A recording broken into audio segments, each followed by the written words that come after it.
is Ronald Coleman, inviting you to radio's most dramatic half hour, Favorite Story.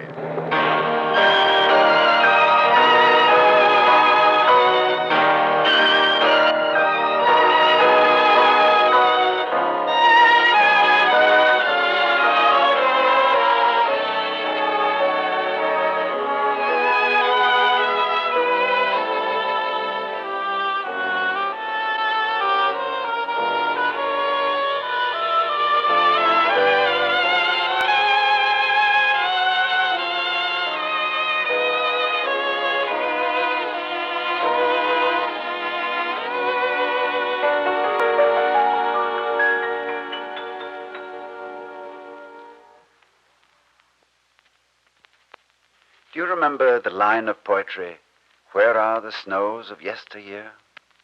The man who wrote that, and so many other singing verses, was one of the most colorful rascals in all history, Monsieur Francois Villon. This notorious French vagabond, prince of all ballad makers, was the poet laureate of the Paris thieves. And yet his poetry burns like a pure flame across the centuries. I had the pleasure of playing Francois Villon on the screen, and I'm delighted to do a story about him on the air. It all began not long ago when we were chatting with one of America's most illustrious humorists, Mr. Frank Sullivan. The talk rambled on to Favorite Story, and Mr. Sullivan asked if we'd ever done Lodging for a Night on this series. We told him we'd be proud to present that famous Robert Louis Stevenson yarn as his own favorite story. So here it is, for Frank Sullivan and for all of you who like a good adventure and a good love story to boot, Lodging for a Night.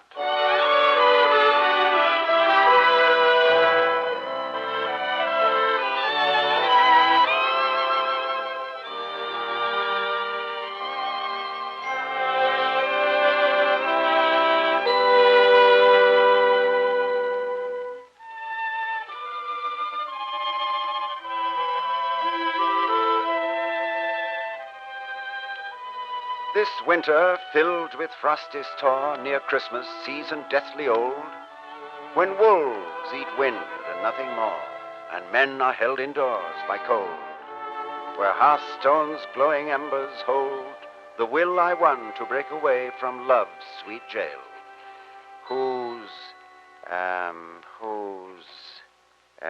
walls enfold. Now, what the devil would love's walls enfold? A breaking heart. Yes, of course. Oh, who are you? The chambermaid. Oh, mademoiselle, you've just rendered yourself immortal by contributing 3 words to a poem by Francois Villon, Master of Arts. I thank you humbly from the very fiber and soul of my being. Now go away, go away. Oh, yes, sir. From love's sweet jail, whose walls enfold my breaking heart. Oh, chambermaid, come back. Are you pretty? Oh, she must have been pretty. If she'd been a red-headed witch with a woolen wig, she'd have been certain to come back. Ah, you must be getting old, Francois, letting the pretty faces slip by in the edge of the lamplight. Now, let me see. What rhymes with away? Bay, say, way, nay, day. That's it, for many a day. Yes, my breaking heart for many a day. Very good, Francois. Very fine indeed. Especially the breaking heart. Glad I thought of that. Master Villon. Yes? Master Villon. Who is it? The chambermaid. Well, come in, child. The door's unlocked. Am I disturbing you? Of course you're disturbing me. It's delightful. I love to be disturbed when I'm working. Well, come over here by the lamp, where I can see your face. Exquisite, ravishing, even pretty. Well, why do you look so frightened, child? I shan't harm you. Master Villon, a dreadful thing has happened. Don't tell me. Our landlord has expired from apoplexy. And if he served himself the same dinner that he served me this evening, apoplexy is exactly what he deserved. It's a good thing I have no intention of paying him for it. It's not the landlord. The landlord's run off. Run off? Everybody's run off. There's not a soul in the house except you and me and him. Him? The man downstairs, the murdered one. What? It happened while I was up here turning down the beds for the night. They'd been brawling, Master Villon, and several of them had their daggers out. Yes, one of them slipped, I know. It was probably Montigny, or that great goof Tabary. Who's the dead one? I've never seen him before. Let's have a look. Bring the lamp. What's your name? Isabeau. Isabeau. Well, come. Shall we see if this little tragedy really happened, or if you dreamed it? Oh, it happened, sir. You'll find the man right there in the corner of the tap room. Propped up in a chair he is. His eyes just staring. Oh. So I see. Ugly, isn't it? Very. I've always said a dead man has no right to have red hair. The worst possible taste. I'm frightened. You're frightened. Well, I can practically feel the rope around my neck. But why should you be afraid? You didn't do this. Mademoiselle, Francois Villon is the darling of the Paris police. The favorite suspect in every robbery, murder, misdemeanor, or felony within sight of the towers of Notre Dame. Let the bailiff of Paris walk in that door, see me bending over a dead man with red hair, and my arrival in paradise would be scheduled within the week. Are you a criminal? Not a murderer. A thief? A poet by profession. A borrower by necessity. The mind, Isabeau, can sustain itself on a poem per day, but the stomach demands occasional stanzas of bread and meat. I've never stolen a rhyme, my child, but I may have acquired food from time to time without waiting for it to pass through escrow. Am I safe with you? Well, of course not. I'm probably the least safe person in Paris. What am I to do? Why didn't you flee with the others? I have no place to go, Master Villon. I have no friends in Paris. The night is so cold. In an hour, a person could freeze to death. All right, put on your coat. Where are we going? Away from here. When a curious policeman wanders in that door, I don't want to be on hand to welcome him.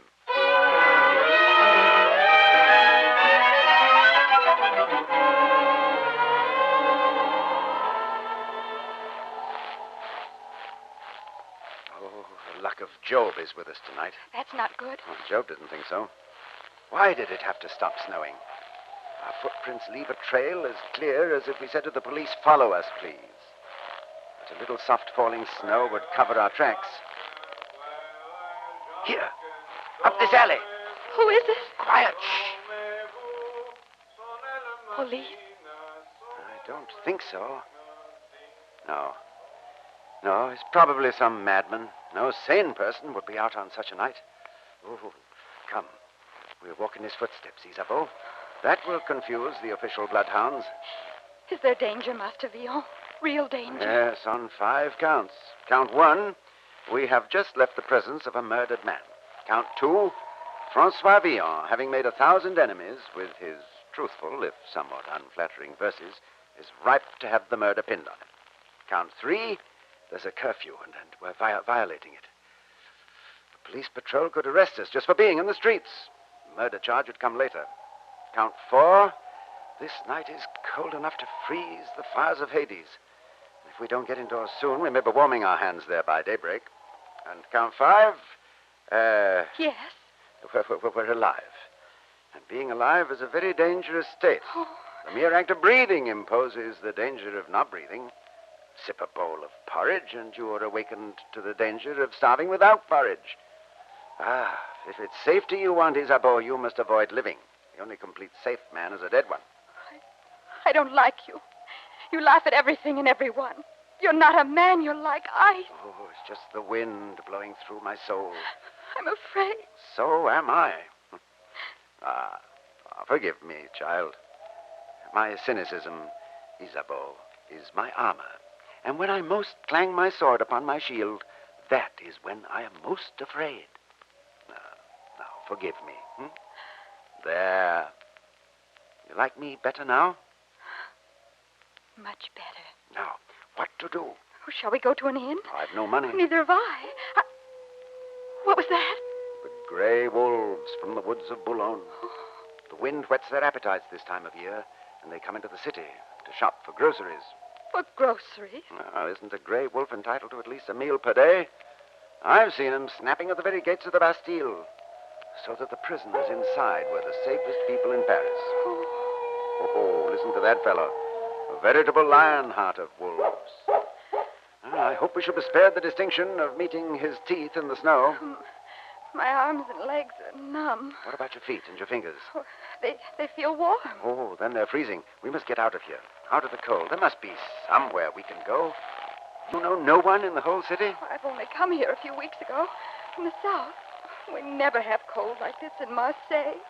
I have an idea. Someone who might take us in. Jean Motin. A friend? Well, that may be stretching a point. He was a friend until I left him a noose in my will. How could you do that? Oh, anything is possible for a poet. To Jean Motin, the foul of face, for scanty kindness I devise by way of gift that baron's grace that hangs a man until he dies.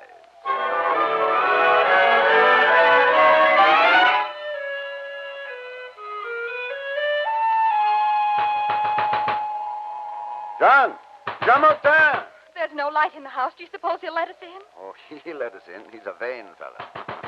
Motin! You have callers! Who is it? John, it's your old friend, Francois Villon. I've written a new poem for you. Oh, have you now? Does it call me foul of face? No, nothing of the sort. Do you will me a noose to hang myself by, eh? Is that the gist of your rhyme? Oh, this one is nothing but compliments, John.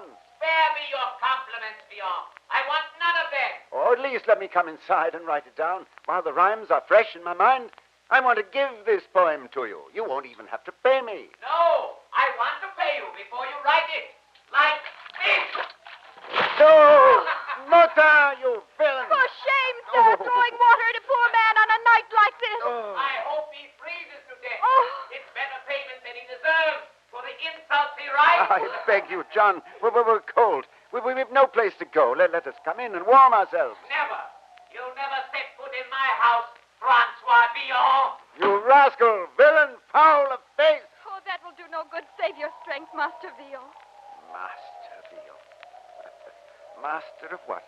Does it warm a man to be able to say I am freezing in 7 languages? We shall go to the police. No. At least there'll be warmth in the prison. A prison on fire is a colder place than this. I've lived in prisons, I know. You'll die if you just stand here. I have an overcoat of ice, my lady. Such an overcoat keeps the statue of Charlemagne warm in the Place de Grève. Won't you do the same for me? We must find a lodging for the night. Someone will show us charity. Somewhere they will let us in. At least till sunrise. Well, where? Oh, any door. This door. There's no light in the house. We're complete strangers. What will you tell them? The truth. The truth? Oh, that seems rather a dishonest thing to do. Please, in the name of human charity, give us lodging. We are freezing with the cold.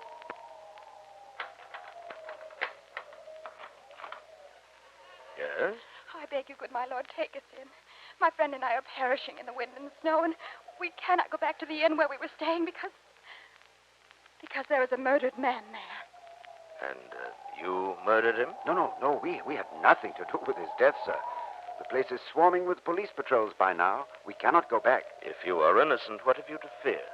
Sir, I am dogged by an unearned reputation as a criminal.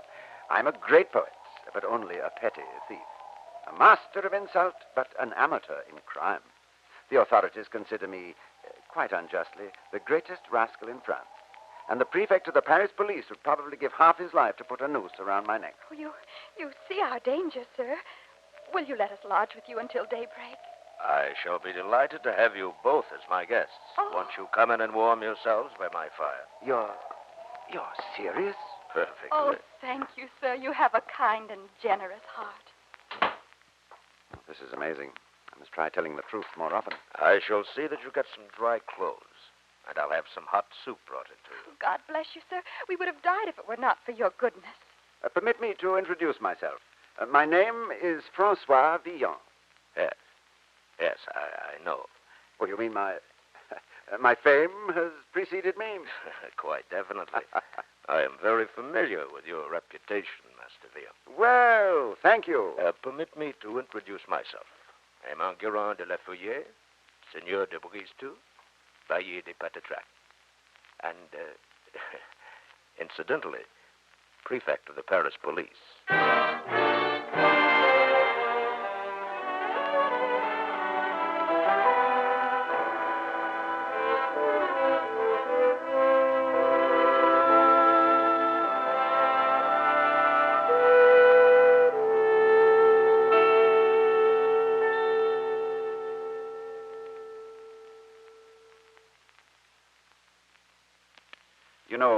This favorite story we're bringing you is not about a fictional character. This fellow, Francois Villon, was very much alive, thank you, and made a good deal of trouble for the authorities of his time. We left Monsieur Villon in a rather uncomfortable predicament, and it seems only courtesy to try and get him out of it. So we carry on with Act Two of Frank Sullivan's favorite story.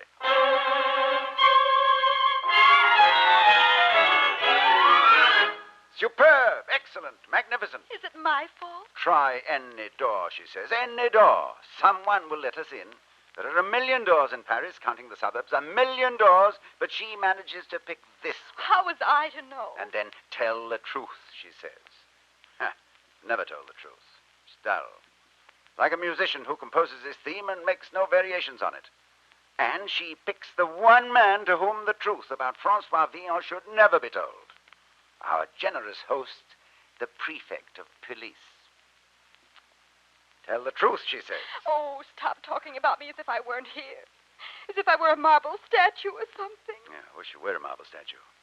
You make a very pretty marble statue.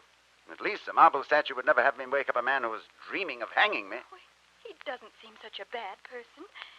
It's very kind of him to go into the kitchen himself to find us something to eat. He wants to fatten us up. Don't you see? The heavier a man is, the harder he falls, and the swifter his tightrope walk into paradise. Here's to Villon, one of the boys, born in Paris near to Pontoise, whose neck in a noose must learn the joys of weighing his body's avoirdupois. How horrible. Yes, it's no good at all. A mere doggerel, not worthy of me. Forget I even said it. Food, my friends. Lentil soup, steaming hot. Oh, thank you, sire. Your gallant hospitality, good mine host, is exceeded only by the odious nature of your high office. Forget that I am a police authority while you warm yourselves. You must be half frozen this bitter night. Oh, past 3/4 frozen, sir, and remarkably close to 7/8. Are these golden soup plates, my lord? I've never eaten from gold before. I always serve my guests from golden soup plates. Oh, that's interesting, Monsieur le Prefect. Has this courtesy been extended to your guests at the Bastille? You will probably learn that for yourself, Master Villon. Touché. Tell me, sir, of what crime do I stand accused? Murder? On what evidence? Your own. I am convinced from what you blurted out when you first arrived here that you are as guilty as Cain. Oh, that story about a murdered man. That was only a ruse, a joke to make you let us in. You mean there is no corpse in Faircone Tavern? What? A corpse with red hair? Oh. How did you know? I'm the prefect of police. It's my business to know. Oh, I didn't kill him. I think you did. Were you in the tavern when the man was stabbed? I was. Upstairs. You're the greatest rascal in Paris, Villon. I can convict you as an accessory before, after, or during the fact. Now tell me, Master Villon, did you hear the church bells ring last Sabbath? Yes.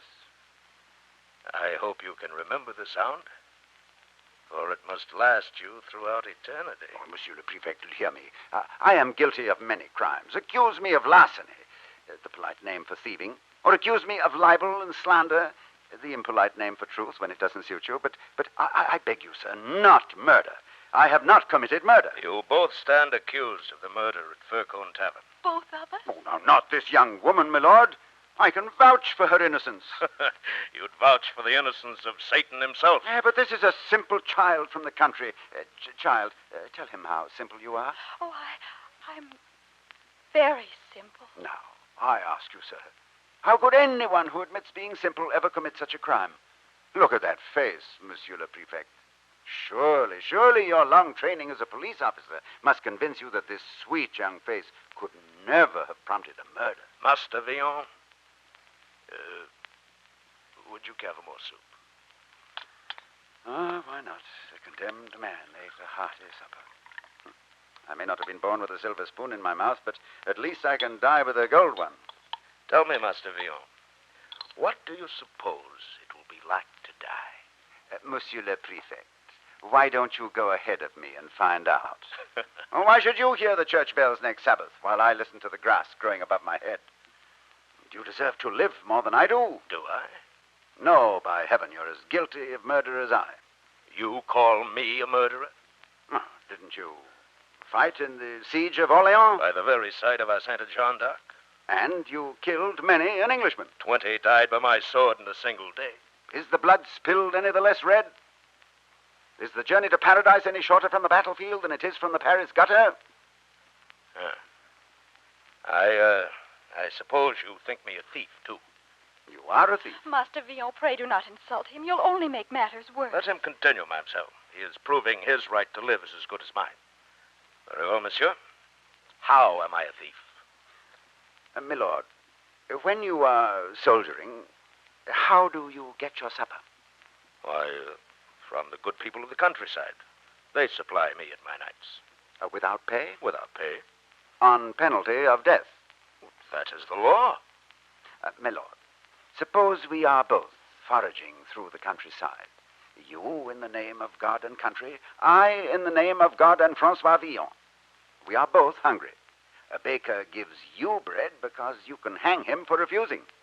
The baker gives me bread because he doesn't see me slip it off his shelf into my coat pocket. What's the difference? The difference, Master Villon, is as far as the moon. I am within the law, and you are not. But, sire, what if the accident of birth had been reversed? Suppose I had been born to these golden soup plates, and you to the plates of tin. I, the great lord of Brisetout, and you, the poor poet. Then which of us would be within the law, and which outside? I have been told that Socrates could juggle his argument so well that he could prove white was black, good was bad, and up was down. Villon, you are almost as good a juggler as old Socrates. Yeah, it's a pity the rope must pinch off such a clever brain from such a careless body. Good my lord, I beg you, spare Master Villon. He has made jests for you, and he talks as if he didn't care about his life, but he is a great poet. And, sire, you cannot send a great poet to the gallows. A great poet? Ah, cheap little rhymes, doggerel. Doggerel? Cheap? What has this Villon ever written that will live 2 years after he's dead? Oh. What indeed? Where are the snows of yesteryear? Where are the ladies who lived and loved? Cleopatra, the queen of fear. Helen, who fired the towers of Troy. Where are the snows of yesteryear? Where is Echo, whose shout of joy the riverbanks and marshes hear? She who was once so beautiful. Where are the snows of yesteryear? And Joan the Good, whom Englishmen at Rouen doomed and burned her there. Mother of God, where are they? Where? But where are the snows of yesteryear? Fair Lord, the question is in vain. Though we should search the livelong year, no answer comes but this refrain. Where are the snows of yesteryear?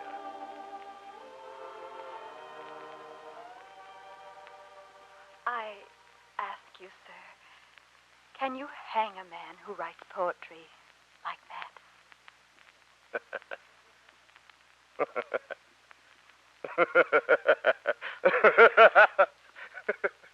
Of course not.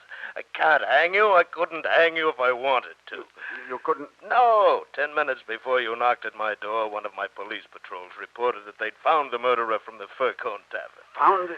Well, so you were just making a joke with me? Call it that. I was also keeping you from freezing to death. I wanted to try out your wit, Master Villon. I wanted to find out if you really were the cleverest wit in Paris.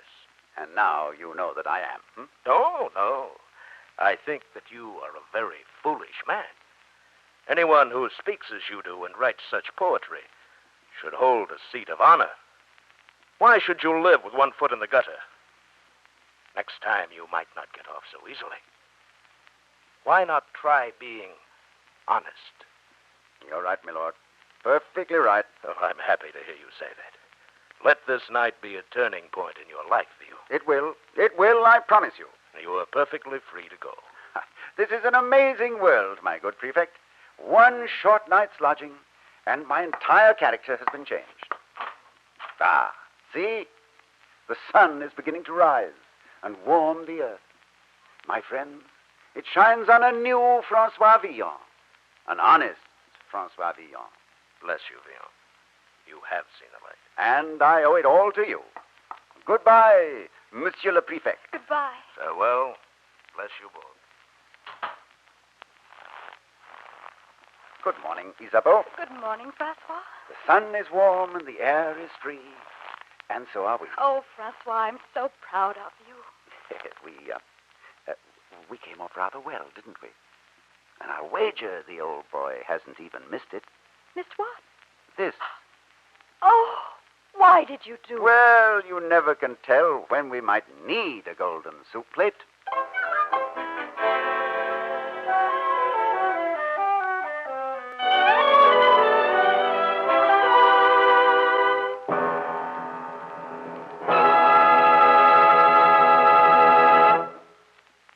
Well, there you have it.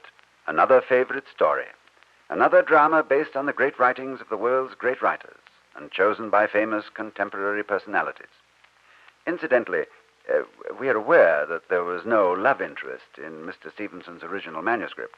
But since history tells us that Monsieur Villon was not altogether allergic to a pretty face, we took the liberty of introducing his girlfriend, Isabeau, so beautifully played by Miss Janet Waldo. It was a pleasure to play Francois Villon for you, and we wish to thank Mr. Frank Sullivan, who chose Lodging for a Night as his favorite story. Next week, we've scheduled the favorite story choice of one of the world's great popular composers, Mr. Irving Berlin. He chose Alice in Wonderland. We've called an exciting cast. Our musicians and sound men are already rehearsing to bring you next week's production of Lewis Carroll's immortal Alice. We hope you'll be listening.